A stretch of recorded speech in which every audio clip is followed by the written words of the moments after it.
তো আজকে আমরা অষ্টম শ্রেণীর গণিত বইয়ের প্রথম অধ্যায় নিয়ে আলোচনা করব। প্রথম অধ্যায়টির নাম হলো প্যাটার্ন।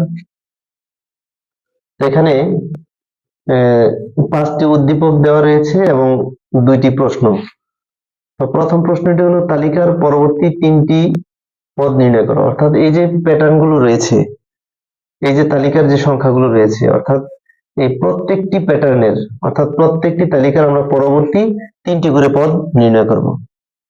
তারপরে দ্বিতীয় প্রশ্ন হচ্ছে সাধারণ বীজগাণিতিক রাশি নির্ণয় করো।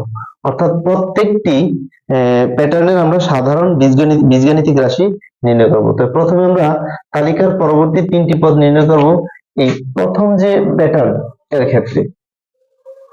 তো আমরা প্রথমে লিখব তালিকার সংখ্যা, তালিকার সংখ্যা।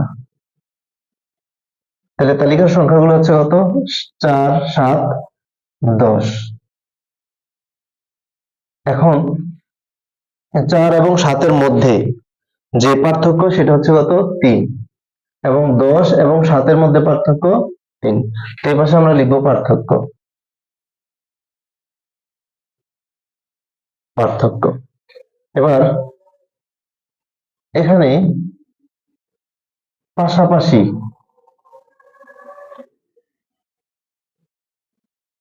দুটি সংখ্যার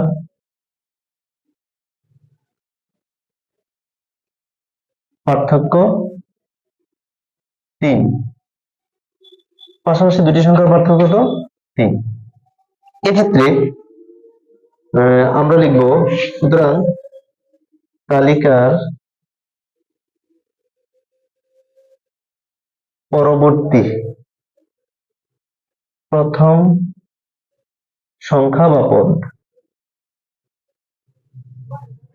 পরবর্তী প্রথম পদ। দেখো, পরবর্তী প্রথম পদ বলতে বোঝানো হয়েছে 10 এর পরে যে পরের যে সংখ্যাটা সেটা হচ্ছে পরবর্তী প্রথম পদ, তারপরে যে সংখ্যাটা সেটা হচ্ছে তালিকার পরবর্তী দ্বিতীয় পদ।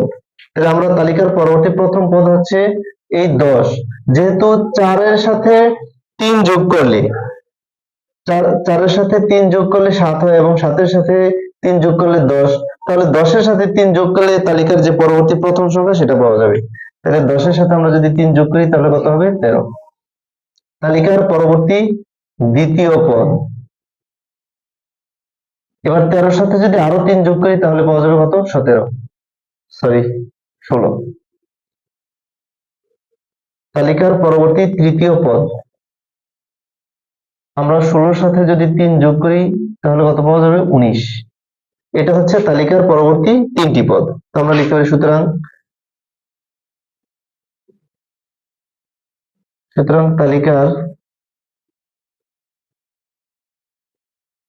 তালিকার পরবর্তী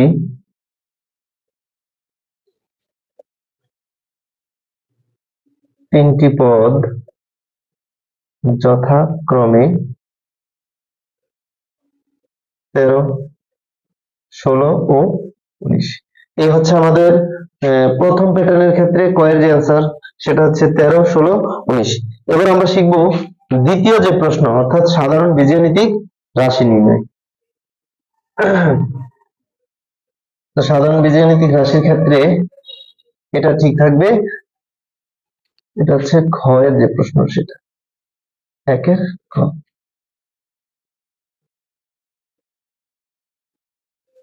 এবার আমরা লিখব সাধারণ বীজগাণিতিক রাশি।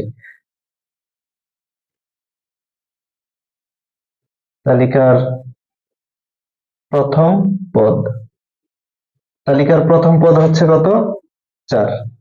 এবার দেখো এই তালিকার পার্থক্য থেকে বা তালিকার সংখ্যা থেকে আমরা যদি বীজগাণিতিক রাশি নির্ণয় করতে যাই সেক্ষেত্রে তালিকার প্রথম পদ লিখব এবং যে পার্থক্য রয়েছে অর্থাৎ পাশাপাশি দুটি সংখ্যার যে পার্থক্য থাকে সেই পার্থক্যগুলো এখানে লিখতে হবে। তো পার্থক্য হচ্ছে কত? 3। তারপর যেহেতু এটা প্রথম পদ এজন্য 3 এর সাথে 1 আমরা কি করব? গুণ করব। তাহলে গুণফল দাঁড়ায় কত? 3 ও কে 3। আমার কিন্তু 4 হয়নি। 4 করতে গেলে আমার আরো কি মানে 4 যদি আমি করতে চাই তাহলে 3 ও কে 3, 3 এর সাথে আরো 1 কি করতে হবে? যোগ করতে হবে। তাহলে হয় কি 3 ও কে 3 আর 1 4, অর্থাৎ এই পদের সমান হয়। এবার তালিকার দ্বিতীয় পদ হচ্ছে কত 7। এক্ষেত্রে আমরা লিখবো কি পার্থক্য লিখবো 3, যেহেতু দ্বিতীয় পদ এখানে 2 গুণ করব, তাহলে 3 দুগুণে কত হয় 6, 7 করতে গেলে আমার আর কি করতে হবে 1 যোগ করতে হবে। তালিকার তৃতীয় পদ 10। তাহলে আমরা কি করব, পার্থক্য হচ্ছে পাশাপাশি দুইটি পদের পার্থক্য হচ্ছে কত 3, এবং এর সাথে যেহেতু তৃতীয় পদ 3 গুণ করব, এবং 3 তিরিকা 9 আর 1 কত 10। এখানে দেখো, এখানে সব ক্ষেত্রে অর্থাৎ প্রতিটি পদের ক্ষেত্রে কিন্তু প্রথম সংখ্যাটি হচ্ছে কত 3, তার সাথে গুণ করা হয়েছে, যেহেতু প্রথম পদ 1, দ্বিতীয় পদ 2, তৃতীয় পদ 3, আর যোগ 1 সব ক্ষেত্রেই। এবার আমরা লিখতে পারি, এবার আমরা লিখব, সুতরাং ক তম পদ, কতম পদ, তাহলে 3, যেহেতু প্রথম পদ 1, দ্বিতীয় পদ 2, তৃতীয় পদ 3, তাহলে কতম পদ আমরা গুণ করবো কত ক, এবং যোগ 1, তাহলে আমাদের রাশিটা কি দাঁড়ায় 3 ক যোগ 1। এটাই হচ্ছে বীজগাণিতিক রাশি। সুতরাং আমরা লিখতে পারি, সুতরাং নির্ণেয় বীজগাণিতিক রাশি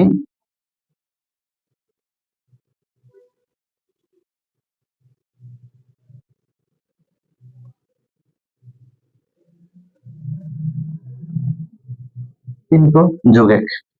এই হলো আমাদের বীজগাণিতিক রাশি। তো অষ্টম শ্রেণীর সকল শিক্ষার্থীকে ধন্যবাদ আমাদের চ্যানেলের পক্ষ থেকে। ধন্যবাদ সবাইকে।